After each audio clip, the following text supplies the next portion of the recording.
How to activate AT&T Prepaid SIM card. Now, this process is very easy as long as you have a specific tool in which you will be removing or detaching your SIM card slot from your phone.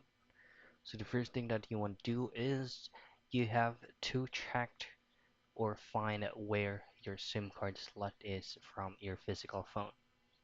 Now, if you don't know where to find it, you just have to locate your phone's manual, and by then you should be able to know where your SIM card slot is.